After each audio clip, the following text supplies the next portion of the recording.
গানের জগতের বয়স প্রায় 2 দশক। এই সময়ে উপহার দিয়েছেন 10টি জনপ্রিয় অ্যালবাম।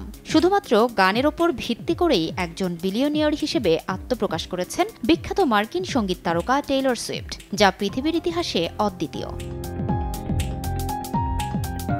তবে এবার টেইলর সুইফটকে ছাড়িয়ে নিজের প্রচেষ্টায় বিলিয়নিয়ার হয়েছেন মাত্র 13 বছর বয়সী লুসি গুও।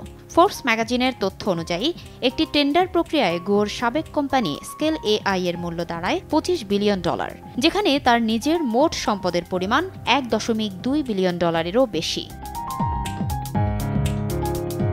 2016 সালে আলেকজান্ডার ওয়াং এর সঙ্গে সান ফ্রান্সিসকো ভিত্তিক প্রতিষ্ঠান স্কেল এআই প্রতিষ্ঠা করেন গুও।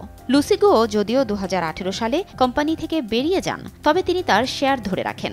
কোম্পানির মূল্য বেড়ে যাওয়ায় তা এখন $100 কোটি ঘরে উঠে এসেছে।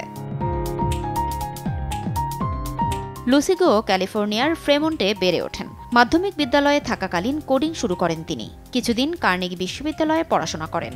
এরপর 2014 সালে থিয়েল ফেলোশিপে যোগদানের জন্য পড়াশোনা ছেড়ে দেন। স্কেল এআই প্রতিষ্ঠার আগে তিনি কোরা ও স্ন্যাপচ্যাটে কাজ করেন। স্কেল এআই থেকে বেরিয়ে আসার পর তিনি ব্যাকএন্ড ক্যাপিটাল প্রতিষ্ঠা করেন। এরপর অনেকগুলো প্ল্যাটফর্ম তৈরি করে সবশেষ 40 বছরের নিচে বিশ্বের 10 জন নিজের প্রচেষ্টায় বিলিয়নিয়রের দলে যোগ দিয়েছেন লুসি গুও। ফারজানা লিনা, সময় সংবাদ।